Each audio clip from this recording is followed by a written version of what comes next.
안녕하세요, 홀좀닥터 제이입니다.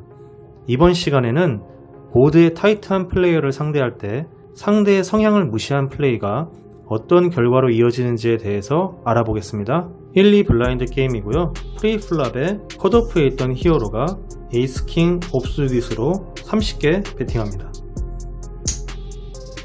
빅 블라인드와 미들이 각각 콜을 했고요. 3명이 플랍을 보게 되었습니다. 빅 블라인드의 스택은 600개고요. 미들은 400개, 히어로는 700개입니다. 플랍은 이렇게 오픈되었고요. 빅과 미들에서 체크하자 히어로는 50개 컴뱃합니다. 2명 모두 콜을 했고요. 턴에서는 10 스페이드가 나왔습니다. 그런데 빅에서 동크벳으로 120개 벳을 하고요. 미들이 콜을 합니다. 히어로도 콜을 했고요.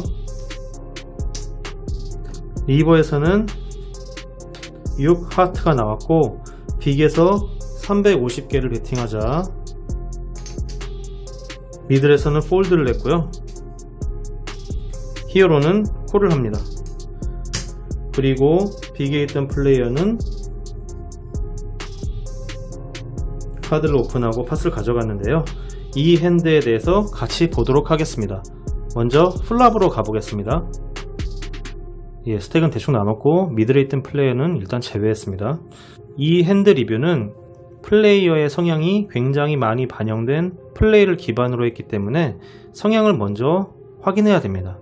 우선 빅 블라인드에 있던 플레이어는 핸드 레인지는 넓지만 보드에 굉장히 타이트하며 투페어나 셋이 맞은 경우가 아니면 벳이나 레이즈를 잘 하지 않는 플레이어로 블러핑 빈도도 매우 낮은 니트 중에서도 초니트입니다. 플랍을 보겠다는 핸드 레인지만 좀 넓을 뿐이지 보드에는 굉장히 타이트한 성향이라는 거예요. 일반 니트와는 좀 다릅니다.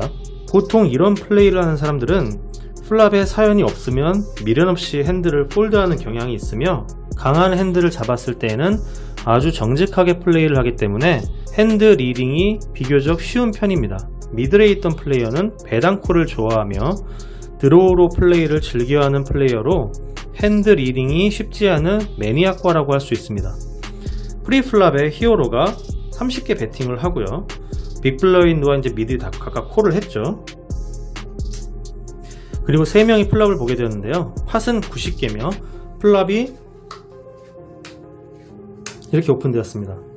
플랍은 히어로의 입장에서는 굉장히 좋은 상황이에요.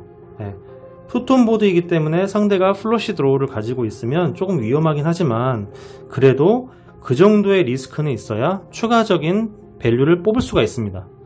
히어로는 앞에서 2명이 체크하자 50개로 이제 컴뱃을 했죠.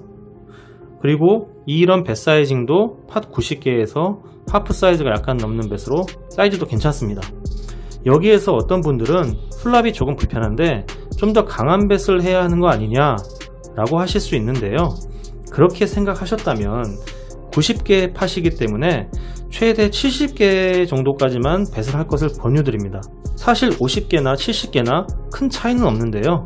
강한 뱃을 하게 되면 빅 블라인드의 스택이 500개, 미들의 스택이 400개이기 때문에 턴에서 불편한 상황이 만들어질 경우, 예를 들어서 이런 카드가 나오게 되면 상대방이 플러시 드로우를 가지고 있을지 모르기 때문에 추가적인 페이를 할 수밖에 없게 됩니다. 그리고 그 사이즈가 좀 커지게 되죠. 그리고 상대 입장에서도 이게 별 차이가 없는 게요. 누군가가 플러시 드로우를 가지고 있다면 임플라이드 오지를 생각해서 콜을 할 거예요. 50개나 70개나 큰 차이가 없습니다. 물론 팟 커밋을 한다는 관점에서 봤을 때는 많은 차이가 있을 수 있습니다만은 리스크를 감안하는 플레이를 한다면 조금 더 안전하게 가는 게 좋은 것이죠. 그렇다면 그 이상의 뱃을 한다면 어떻게 될까요? 그러니까 70개 이상, 예를 들어서 100개? 이렇게 됐을 때에는요, 매니악이 만약에 이런 미들에 있던 플레이어가 이런 카드를 갖고 있었다고 한다면 100개에 300개도 올인이 나올 수도 있습니다. 상대의 핸드가 뭔지 리딩이 안 되는 상황에서 단순히 플러시 드로우일 것이다 라고 생각해서 콜을 하고 승부를 볼 수도 있죠. 물론 이런 승부는 10번이면 10번 모두 승부를 보겠죠. 다 좋은 상황이니까요. 65 대 35로 이기고 있으니까 자주 반복할수록 어커티에 따른 볼륨업이 되겠죠.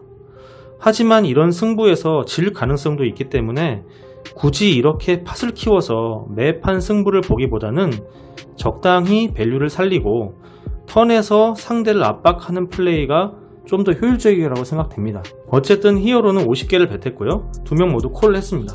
팟은 총 240개가 됐고요. 턴에서는 10 스페이드가 나왔는데요. 여기에서 이제 생각지도 못하게 빅블라인드에 있던 플레이어가 120개로 동크벳을 하죠. 보통 이런 상황에 마주하면 내가 TPTK고 턴에서 큰 의미가 없어 보이는 카드가 나왔는데 왜 동크벳이지? 이런 생각을 할 겁니다. 그럼 여기서 여러분들이 판단을 할 수 있는 기준을 하나 말씀드리면, 상황도 상황이지만 플레이어의 성향을 보고 판단하셔야 한다는 점입니다.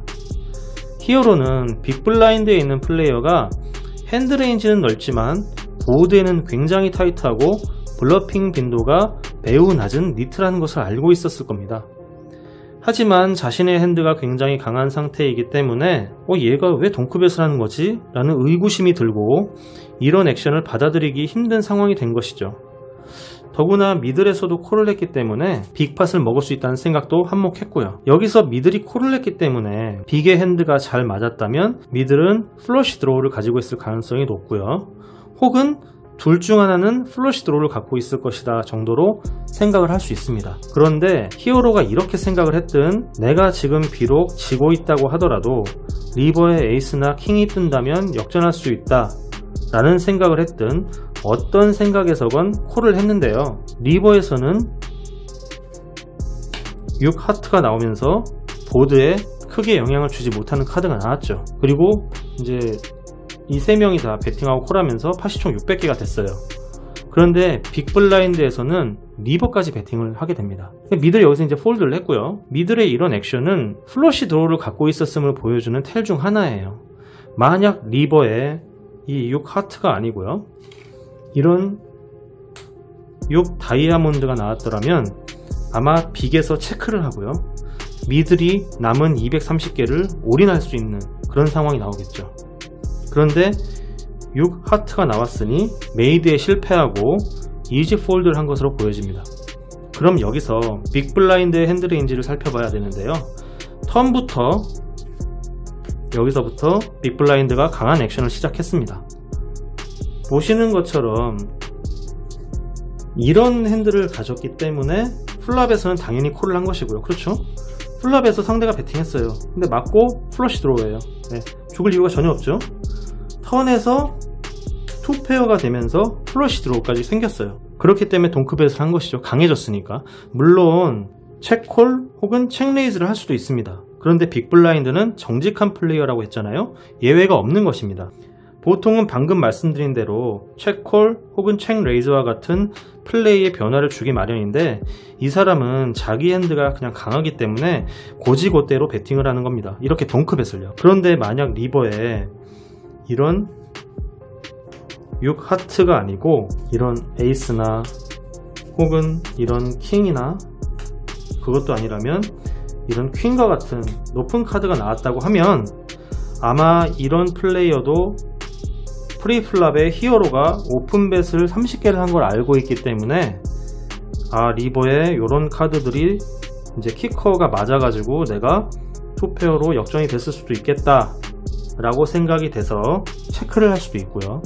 이러한 액션에 히어로가 배팅을 하면 그 배 사이즈에 따라서 체크콜이나 체크폴드를 할 수 있을 것입니다. 사실 2페어를 가졌기 때문에 리버에 이제 이런 카드가 떨어진다 하더라도 이제 좀 폴드를 하긴 좀 어렵겠죠. 체콜 라인을 타겠죠.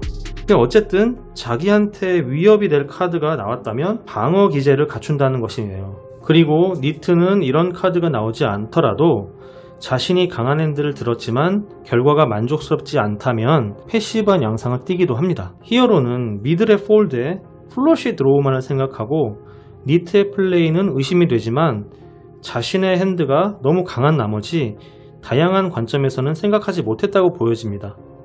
이런 플레이는 누구든 할 수 있는 것이며 리버의 액션에 이런 콜이 꼭 잘못되었다고는 할 수 없죠. 하지만 패시브한 모습을 보이던 상대가 리버에서 먼저 뱃을 해온다면 그 사람의 성향과 상황을 인지하시고 위크한 플레이를 하는 것도 스택을 지키는 길입니다. 평소에는 상대를 믿지 못하거나 인정이 안 되는 의심 콜을 할 수도 있지만 이렇게 보드의 타이트한 플레이어와 대결을 할 때에는 상대가 강한 액션을 보일 때 상대를 인정해 주는 것도 필요합니다. 그리고 추후에 한 번에 많은 스택을 가져올 수 있는 더 좋은 상황을 만들어서 승부를 보는 것이 더 좋은 것이죠. 이런 핸드도 폴드 하는데 무슨 더 좋은 상황이라고 반문하시는 분들도 많이 계실 겁니다.